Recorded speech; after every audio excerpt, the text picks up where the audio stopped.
माननीय लोक निर्माण मंत्री मुख्यमंत्री सिंह जी ने यहाँ पर तफसील में सारी बातें रखी और इससे पहले भी इस सदन में आपदा के ऊपर 3 दिन लगातार चर्चा होती रही। अध्यक्ष महोदय, इस आपदा की घड़ी में हम सभी साथ हैं।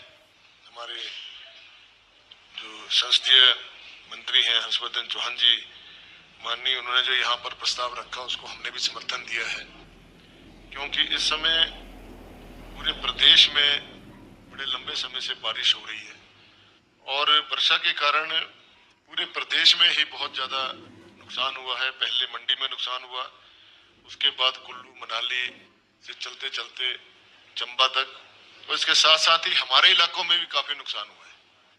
मेरे अपने बड़सर विधानसभा क्षेत्र की मैं बात करूं तो हमारे लगभग 20 सड़कें प्रभावित हुई हैं जहां संपर्क टूट गया है।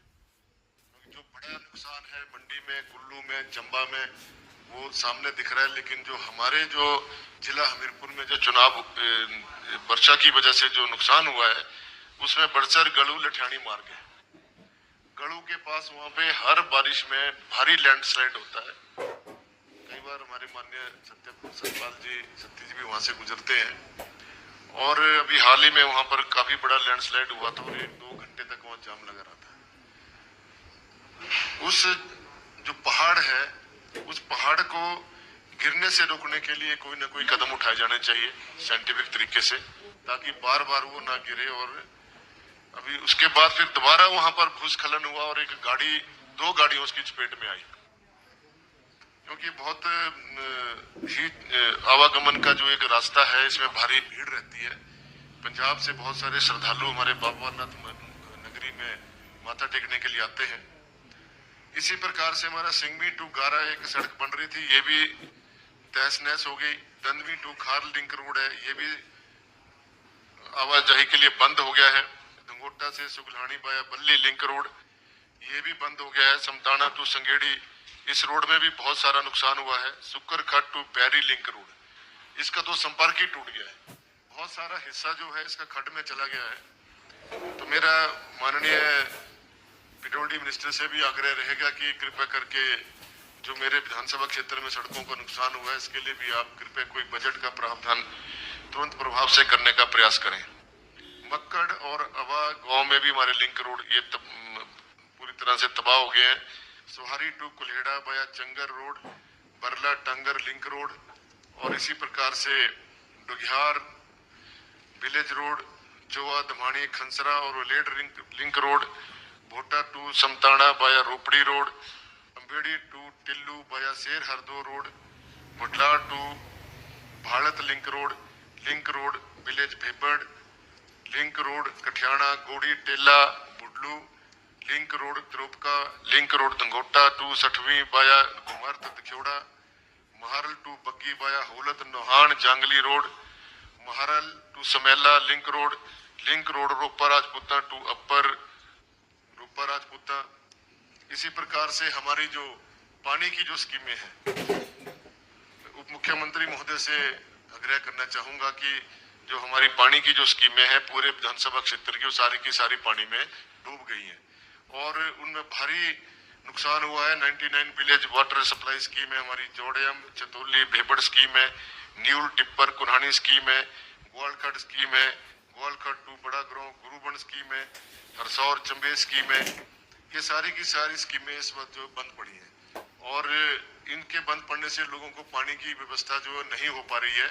और वैकल्पिक व्यवस्था विभाग क्या कर सकता है विधानसभा क्षेत्र के लिए, ताकि वो पानी की सप्लाई सुचारू टैंकरों के माध्यम से पानी दिया जाए लोगों को, ताकि ये पानी की समस्या कुछ हद तक जो है सॉल्व हो सके। कुछ तो हैंडपंप भी लगा के रखे हैं, उनकी वजह से भी थोड़ा लोगों को पानी मिल रहा है, लेकिन जो स्कीमों का जो हमारा पानी जो नुकसान हुआ है उनको जरूर आप ध्यान से रखें। माकन खट की हमारी वाटर सप्लाई स्कीम है वो भी पूरी पानी में डूब गई है, तो इसके ऊपर भी विशेष रूप से ध्यान देने की आवश्यकता है। इसी प्रकार से जो हमारा ग्रामीण विकास विभाग है, इसके जो हमारे रास्ते हैं, सड़कें हैं जो ग्रामीण पंचायतों के द्वारा बनाई गई है, उनमें भी बहुत सारा नुकसान हुआ है। कई जगह वहाँ पूरी की पूरी सड़कें तबाह हो गई हैं, तो उसके लिए भी स्पेशल फंड मनरेगा के माध्यम से या रिलीफ के माध्यम से कैसे जो वीडियो को दिया जाए ताकि पंचायतों में उन कार्यों को सुचारू रूप से दोबारा से ठीक किया जा सके। और लगभग 50 से 60 के आसपास हमारे जो ग्रामीण क्षेत्र में लोगों के घर जो है पूरी तरह से तबाह हो गए हैं और 80 से 100 घर जो है हमारे आंशिक रूप से जो है वो टूट गए हैं या उनमें रहने लायक नहीं रहे हैं। इसी प्रकार से बहुत से निजी लोगों के आगे और पीछे के डंगे भी गिरे हैं, उनके बारे में भी ध्यान देने की जरूरत है। और साथ में जो हमारा इलेक्ट्रिसिटी विभाग है उसमें भी बहुत नुकसान हुआ है, बहुत सारे पोल टूट गए हैं, ट्रांसफार्मर हमारे काफी डिस्ट्रॉय हो गए हैं। लगभग 50 करोड़ के आसपास जो बिजली विभाग का नुकसान हुआ है और 70-80 करोड़ का जो हमारा पानी के विभाग का नुकसान हुआ है और 100 से अधिक करोड़ का जो है पीडब्ल्यूडी विभाग का नुकसान हुआ है। इसी प्रकार से हॉर्टिकल्चर, एग्रीकल्चर के जो हमारे ग्रीन हाउसेज जो लगे हुए थे लोगों के वो भी टूट गए हैं और उसमें जो उन्होंने सब्जियां लगा रखी थी वो भी, फूल लगा रखे थे वो भी तबाह हो गए हैं। और अन्य जो लोगों के जमींदार जो लोग हैं जो खेती बाड़ी करते हैं उनकी फसलें भी बर्बाद हुई हैं, पानी से भर गई हैं। उसके बारे में भी एक गंभीर सर्वे करके इसका विस्तृत रिपोर्ट बना के इसमें जो भी राहत सरकार दे सकती है उसके लिए वो रिलीफ फंड के माध्यम से पैसा दे ताकि लोगों को सरकार के ऊपर विश्वास बना रहे और रोष ज्यादा उत्पन्न ना हो। क्योंकि जब इस प्रकार की घटना होती है तो समय पर यदि कोई सहायता मिल जाए तो वो बहुत बड़ी बात होती है। तो महोदय, आज पूरे प्रदेश में जिस प्रकार से घटनाएं घटी हैं और बाढ़ के से जो हमारा समस्या आई है, हर क्षेत्र में समस्या आई है, उसके लिए सभी चिंता में डूबे हुए हैं। और आज पूरे हमारे जो विपक्ष के नेता हैं उनके माध्यम से भी और जो हमारे संसदीय मंत्री जी ने प्रस्ताव रखा था उसके साथ हम हैं, उसका हम समर्थन करते हैं। आपने मुझे समय दिया, आपका बहुत